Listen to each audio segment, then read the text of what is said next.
Tema 9 y 10. Primera, identidad y personalidad.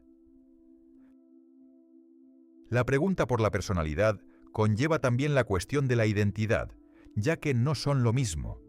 La identidad está relacionada con nuestro sentido de pertenencia y de ser un individuo con una mente propia. Se trata del núcleo central que vamos desarrollando en el proceso de formación de la personalidad. Es un proceso psicológico íntimo del yo, mediante el cual adquirimos autoconocimiento y un sentido de pertenencia a una comunidad. La personalidad, por su parte, es el conjunto de rasgos y características psicológicas que determinan y expresan la manera particular de ser y actuar de un individuo, a lo largo del tiempo y en diversas situaciones. Se configura para que podamos atribuir a cada persona un conjunto de características observables y medibles. Las distintas teorías de la personalidad se centran en la naturaleza de estas diferencias, si son objetivamente observables y medibles, y si dependen del individuo o de su entorno personal y social. 2. El psicoanálisis. Freud sostiene que la personalidad se basa en un conflicto interno entre distintas partes, lo que denomina escisión del yo. Este conflicto es una lucha entre tres centros psíquicos, ello, yo y superyo, que se desarrollan a lo largo de la infancia. En la fase oral, la mente del niño está dominada por el ello, impulsivo y regido por el principio de placer. La zona erógena principal es la boca. Durante la fase anal, en el segundo año de vida, el niño descubre la autoridad y el principio de realidad. Así surge el yo, y la sexualidad se focaliza en torno al esfínter anal. Finalmente, en la fase edípica, aparece el superyo, que es la interiorización de la figura paterna, y se forma a raíz del complejo de Edipo. En esta etapa, el niño renuncia a su madre como objeto sexual y toma al padre como modelo. El yo, en este esquema, está sometido tanto a presiones internas como externas. Tercera teoría del aprendizaje social. Las teorías interaccionistas del aprendizaje social estudian si el comportamiento proviene de factores internos o si es producto de situaciones sociales. Albert Bandura destaca la retroalimentación entre cognición y ambiente. El sujeto interpreta la situación, lo que genera una conducta, y los resultados de esa conducta influyen en sus expectativas futuras.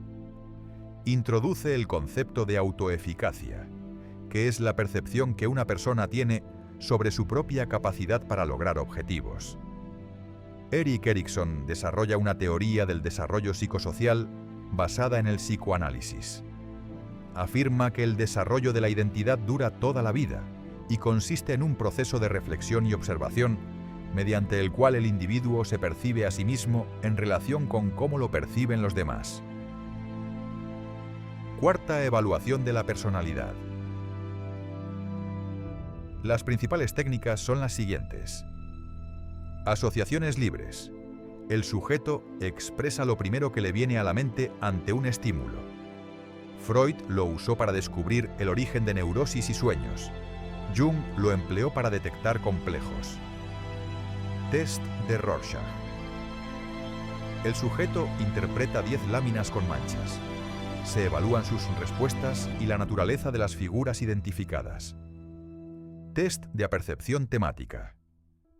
Se presentan imágenes reconocibles y el sujeto crea una narración relacionada con cada una, revelando aspectos de su vida.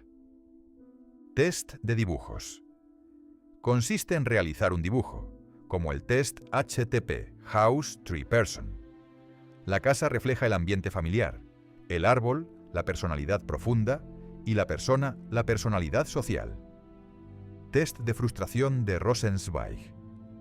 Presenta viñetas incompletas, donde el sujeto debe imaginar la respuesta del personaje y su estado emocional, evaluando su tolerancia a la frustración. 5. La personalidad amenazada. El estrés es una situación de presión psicológica que genera ansiedad, provocada por factores conocidos como estresores. Ante estas amenazas, Las personas utilizan mecanismos de defensa, entre ellos la represión, que lleva al inconsciente aquello que se quiere evitar. Otros mecanismos son negación, no aceptar la realidad que nos incomoda. Proyección, atribuir a otros nuestros propios conflictos. Identificación, adoptar actitudes ajenas para compartir sus éxitos. Intelectualización, analizar el problema sin enfrentarlo. Desplazamiento, transferir emociones de una persona a otra. Formación reactiva, transformar impulsos negativos en conductas socialmente aceptadas. Regresión, volver a conductas propias de etapas más infantiles. 6. La salud y el bienestar psíquicos. A lo largo de la historia, los trastornos mentales fueron interpretados de manera diversa. En la antigüedad se creían de origen sobrenatural. Hipócrates propuso que eran causados por un desequilibrio de los 4 humores. Galeno añadió causas orgánicas y emocionales. En la Edad Media se asociaban con castigos divinos. Con Descartes se establece una separación entre mente y cuerpo, considerando las enfermedades mentales como exclusivamente psicológicas. No fue hasta el siglo XIX que Emil Kraepelin planteó que también podían tener un origen orgánico. Thomas Szasz, por su parte, critica la separación entre mente sana y enferma. 7. Trastorno maníaco depresivo y bipolar. La depresión causa un profundo malestar emocional, manifestado en tristeza y negatividad. Puede ser endógena, causada por factores biológicos como la falta de serotonina. Exógena, originada por conflictos sociales. El trastorno bipolar alterna episodios de euforia y depresión. Se distingue entre bipolar y episodios graves y duraderos. Bipolar segundo, episodios más leves, conocidos como hipomanías. 8. Trastorno obsesivo-compulsivo y de ansiedad. La ansiedad se presenta como miedos desproporcionados, incluyendo fobias específicas, agorafobia y ataques de pánico. El trastorno obsesivo-compulsivo, TOC, se caracteriza por la presencia de obsesiones y compulsiones. La ansiedad se incrementa cuando se intenta detener estas conductas. 9. Esquizofrenia. La esquizofrenia significa mente dividida y se manifiesta en la separación entre el pensamiento racional y los sentimientos. Los síntomas positivos incluyen alucinaciones y delirios, y los negativos la pérdida de habilidades. Los tipos de esquizofrenia son: paranoide, con ideas delirantes; catatónica, marcada por pasividad e incomunicación; residual, con conductas excéntricas; desorganizada, con comportamiento infantil y diálogo con personas imaginarias. 10. Trastornos del desarrollo. El TDA y el TDAH afectan la capacidad de atención y el autocontrol, y suelen estar acompañados de hiperactividad. Se relacionan con factores genéticos y químicos como la dopamina y la noradrenalina. El autismo es un trastorno con base genética que implica retraimiento y dificultades para establecer vínculos afectivos y sociales. No siempre está asociado a una deficiencia intelectual. 11. Trastornos de la conducta alimentaria.